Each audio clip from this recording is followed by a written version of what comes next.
Welcome back, folks, to a Let's Play of Hearts of Iron IV. This is Peri here, picking up a new campaign, seeing if I can do better than the previous one, and even better than the one before that. So we are going to start a new game. That's Germany. I'm going to keep these the same. I'm not looking for an incredibly hard challenge. I can do those without embarrassing myself in front of a recording. We'll stick to Iron Man mode. I guess there's no real reason for it to recruit. So, we'll do it that way just because. Means I either have to win or throw in the towel. So there's some merit to that. So we're going to start up. I have a couple of German Reichs in here.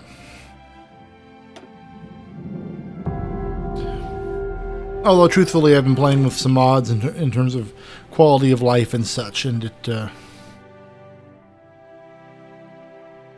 can make you a little jaded for the regular game. So, starting scenario. My goal is to take out two Western nations before World War II actually gets going. My targets are Holland and Denmark. Holland because it has excellent resources and gives me some interesting little bases around the map. Suriname, and then just Indonesia altogether. Previously, I've actually targeted Holland and Belgium, and Belgium is really cool because you get Belgian Congo. You put 30 or 40 divisions in Belgian Congo before World War II breaks out, and you just eat the core out of the entirety of Africa. You don't have to really worry about it too much, as it's going to drain so many resources out of France and UK to try to deal with that. But that's also a bit of a gambit. If things go poorly for you down here, you don't have resources up here where you need them. But more importantly, I don't want a border with France yet. Every time I grab Belgium early, France, of course, pulls their army up along and begins fortifying and basically adding to the Maginot further up. And I think that was my problem with First War, is they had enough fortifications in place. No, actually, no. First War was just me being stupid. So I take that back. First War was me shouldn't have fought Hungary the way I did. And then I shouldn't have left my fleet exposed like I did. And then I shouldn't have had nothing available to repel UK when they arrived like they did. So, woohoo. So, reoccupy the Rhineland first. We'll leave this for the end. So, don't do this first, because after you do all of these, this number will change. We will focus on industry first. Industry and technology, because why not?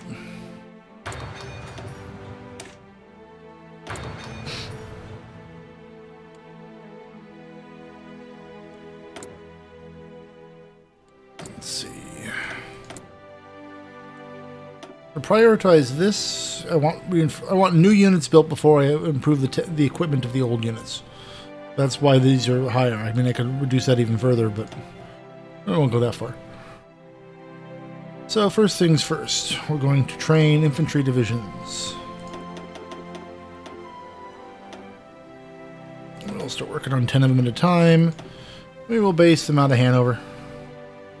2, 4, 6, 8, 10. I'm an adult who still likes to double check his math. We'll build panzers.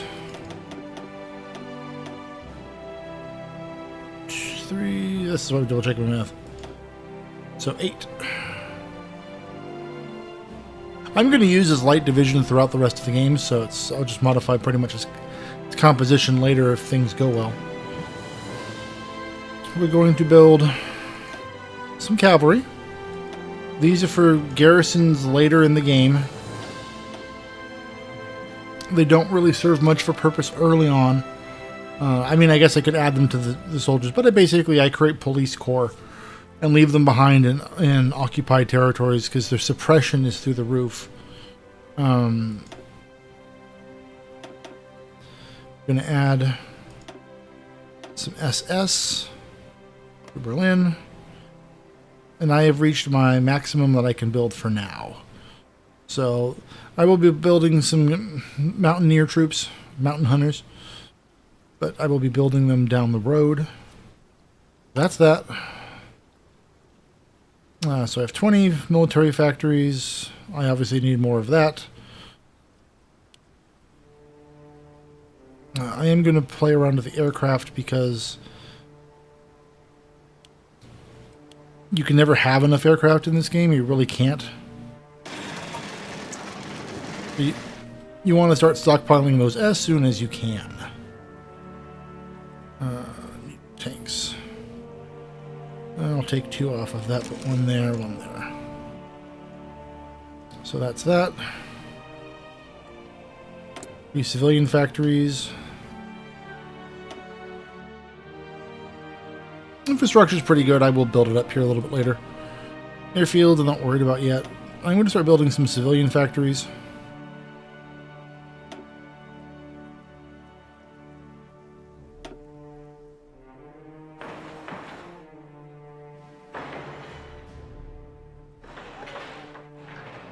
You simply can't have enough civilian factories in the game, to be just blunt. No, I don't need that many. A good start there. Let me see some of these reports. For ships, first I want to make sure these are just constantly building. They'll run out otherwise. Throw those at the heavy cruisers. I potentially could throw them at the subs, but this number will grow. Especially considering they'll add a couple dockyards, they'll add a couple dockyards, plus whatever they build between now and when they conquer them. The fleets. I like basing my surface fleet at Kiel. No real reason.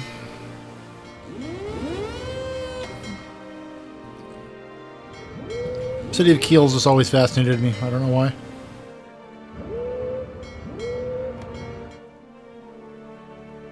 That takes care of the basics. The basics. So we're going to take that group and that group, and we're going to create an army out of you. And we're going to frontline you on the Dutch border. We'll call you the Dutch Corps. And we will put a field marshal in charge. We like von Rundstedt for that.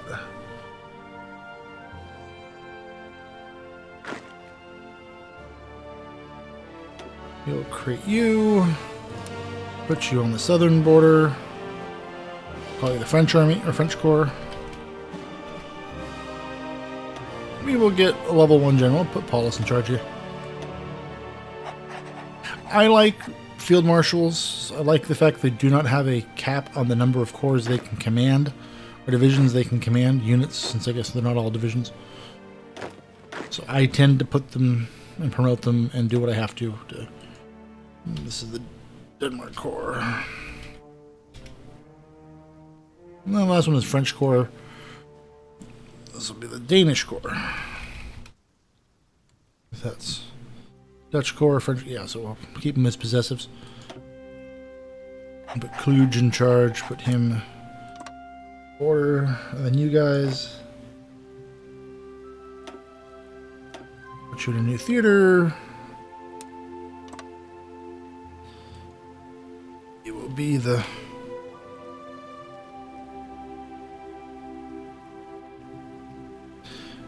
We'll call you the Polish Corps. Even though you're not much of anything yet. This promotion, getting rid of the medals, I think is stupid. I think it really is just... I don't know why it's there. I'm sure there's rationale for it. I don't see it. But it is what it is, what it is, what it is.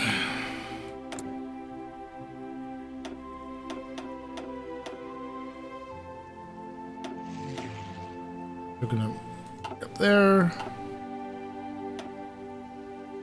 Naval bomber can move there.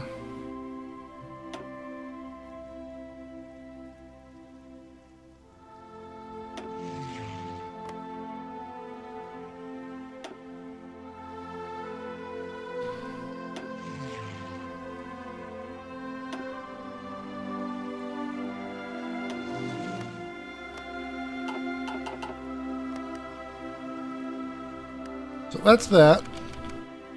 If it didn't finish, almost that's that. So for oil, we will trade with the Soviets because why not? For rubber, we will trade with the British because why not?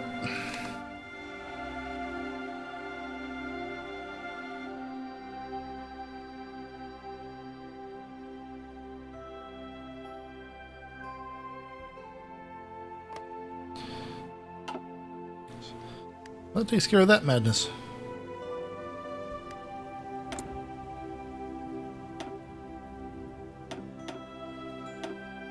And tactical bombers.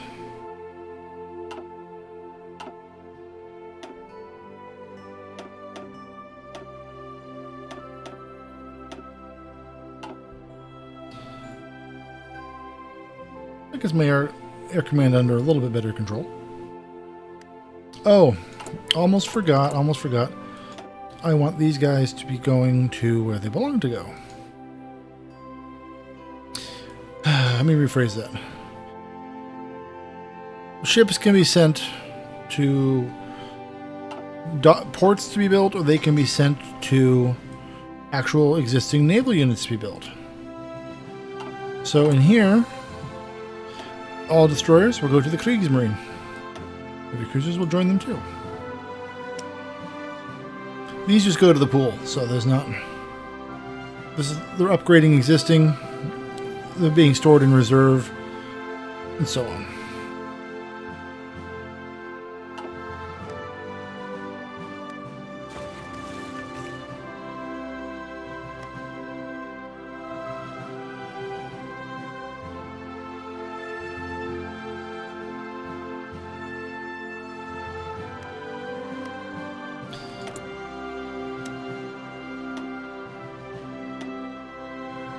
So they're both okay. So I'm going to save up to about 100 political power, and then I'm going to start justifications on both my neighbors.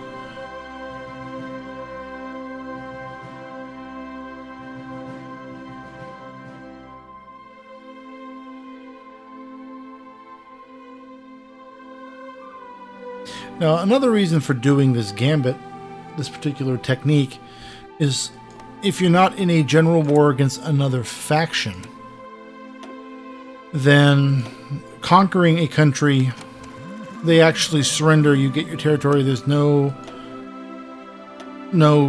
crazy afterwards, there's no partisans, there's no needing to garrison, you get the country. So it is very much in your interest to try to get as many countries as you can without getting into a large factional war. I'm sure a lot of you have already figured that out, so just pat me on the head, let me go about my day.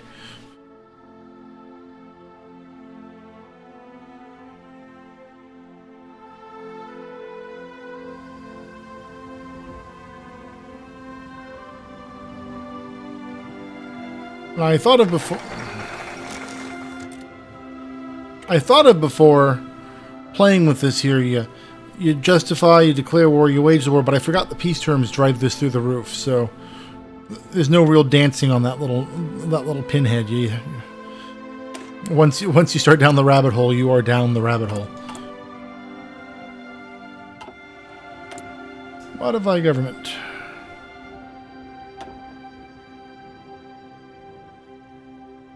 No, we are going to go for no, it's title.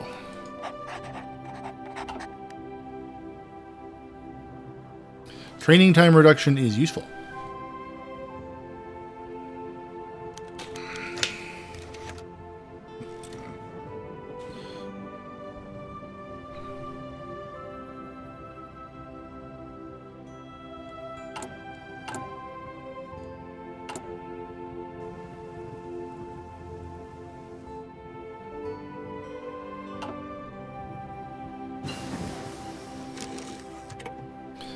Let's see. Increasing research speed is always useful.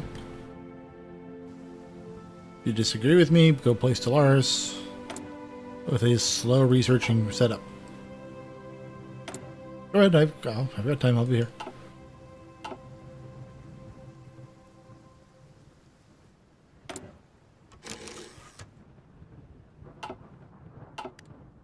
Modify government, who's next?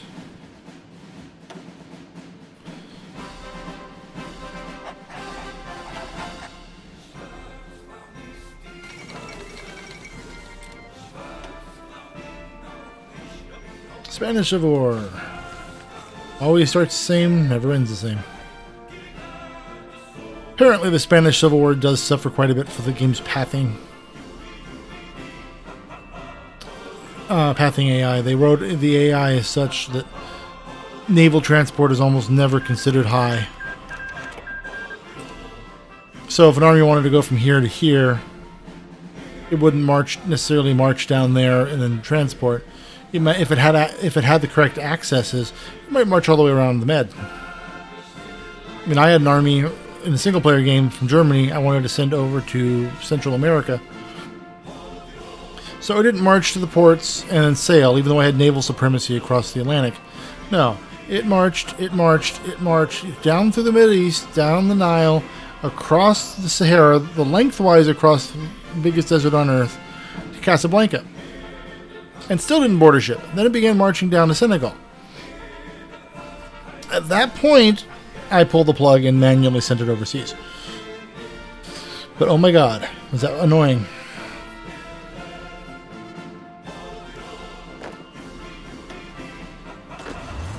Was that annoying.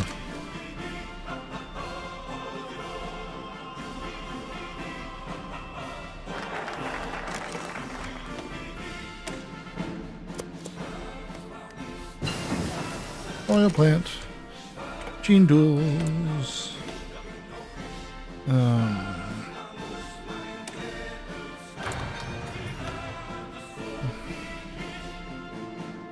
I'll take my chances with bomb damage.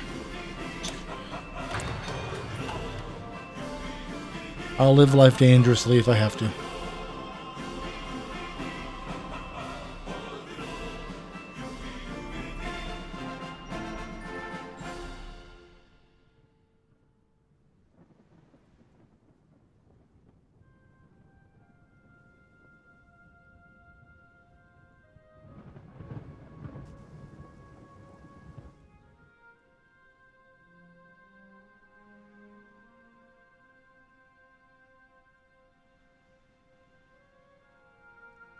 Oh, if the nationalists kill that pocket, it'll be useful. Modify government.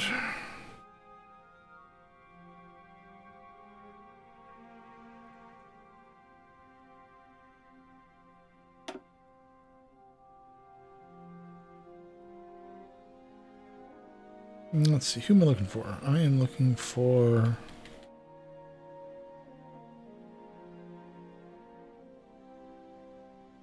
No, that's not what I'm looking for. A theorist.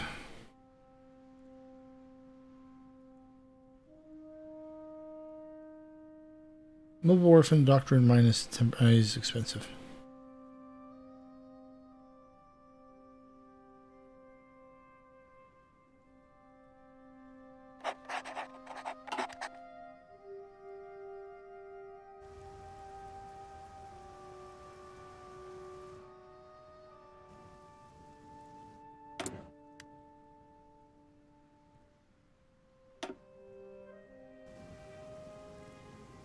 Okay.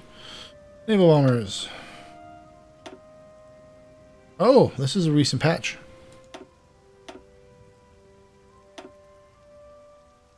That's a very nice change.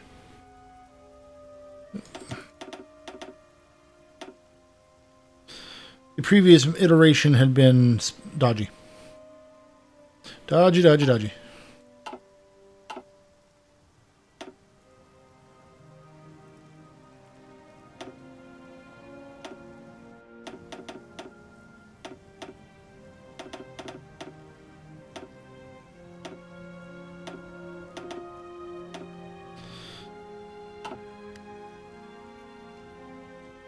So whenever that change was made, I'm very pleased.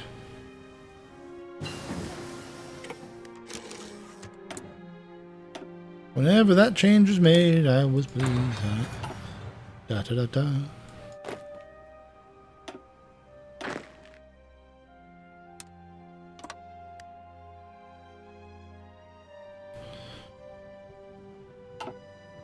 Now, for those of you wondering why I'm choosing these two countries, as I mentioned before, Belgium is nice, takes care of part of the overrunning of France in outset.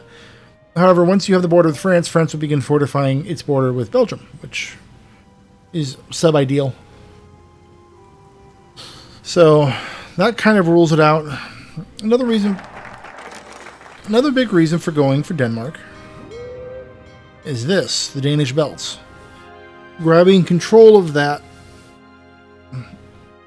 can shut the enemy out of the Baltic. Previous game, the first war game that I was showing, my fleet got annihilated. I didn't have Denmark, and so the British were just sailing back and forth with impunity, and it was something to not have happen again. So I'm just going to take it all the way from the beginning. Let's see how we're doing construction-wise. Not worried about ships, tanks.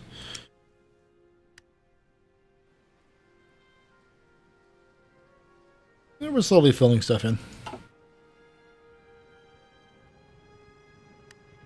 You can go join the French Corps because scary lot of French Corps around here.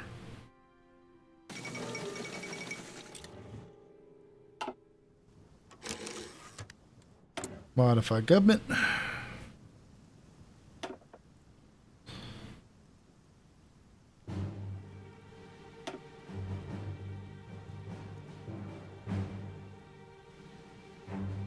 Well, let's see.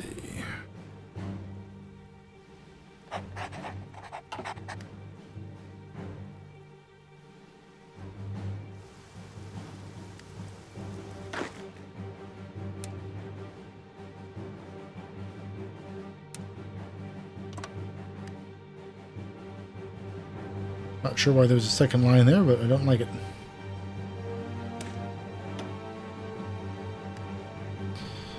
So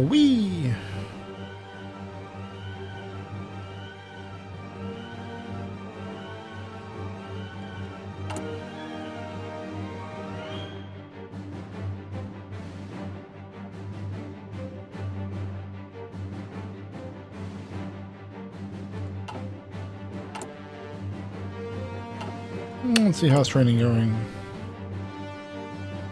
About to get a batch of infantry.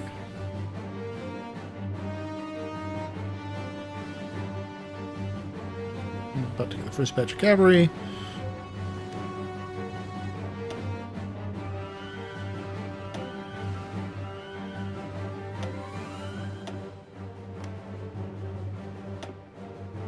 And we'll start building mountain troops. Although those are brigades, those will need to be increased at some point. As a matter of fact, edit.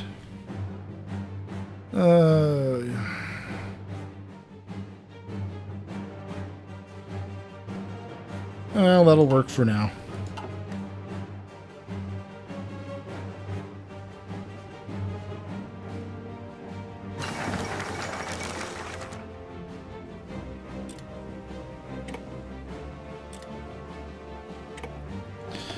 Let's see. Industrial effort 2. Research. Radar is a godsend in this game. I highly recommend getting it as soon as you can. Let's be ready in 5 days.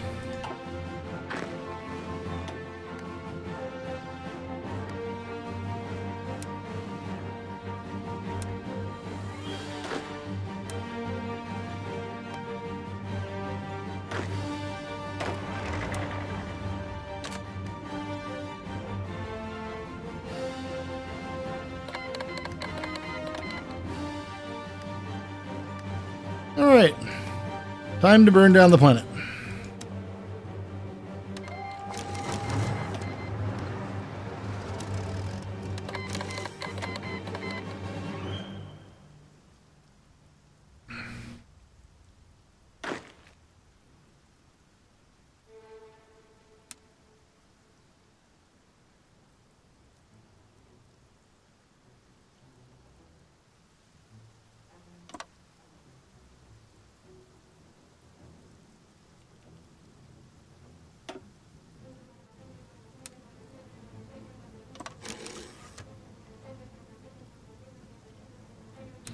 And we will edit.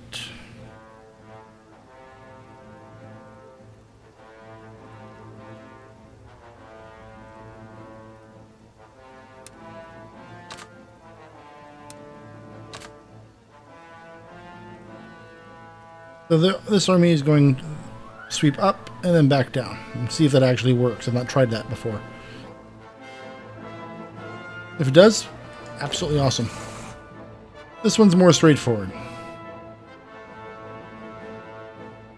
There we go.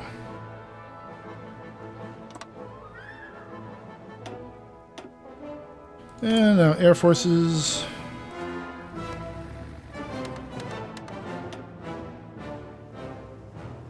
Air Forces.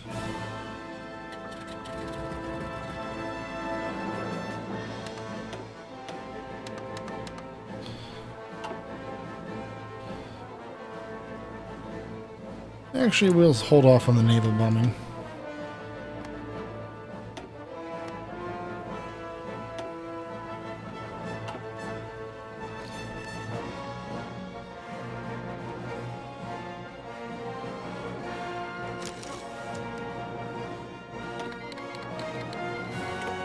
Italy wants to send...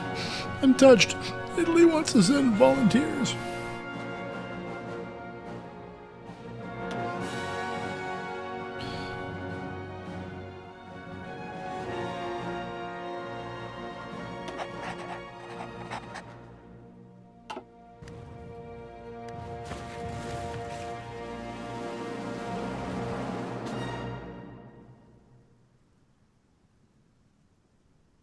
And both fronts seem to be going pretty well.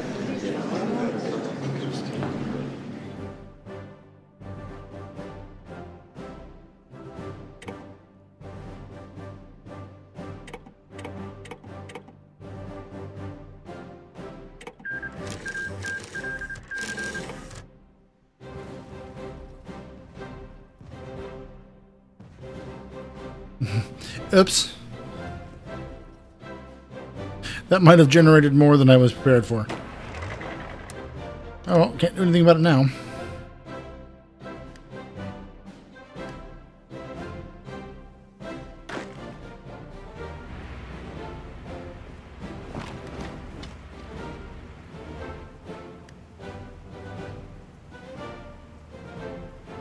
Let's see, I need half you guys to go there.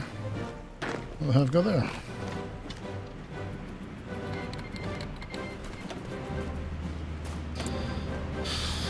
Free military factories. You join the tank production dockyards.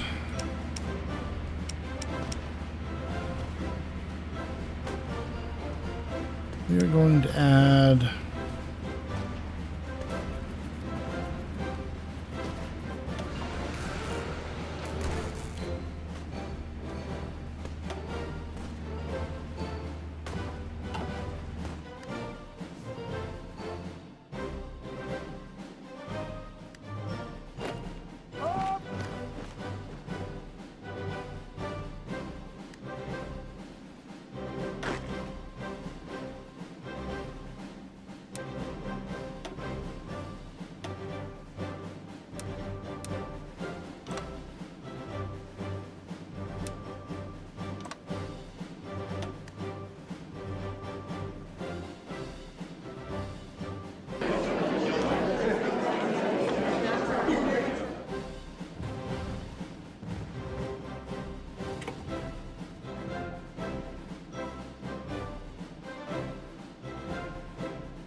That'll be a good boy.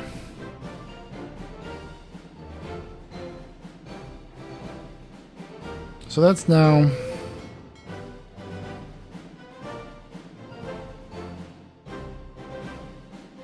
So that shuts off the Baltic from the Allies. It's a huge thing right there. Trade. Actually, national... that's fine for now, I guess.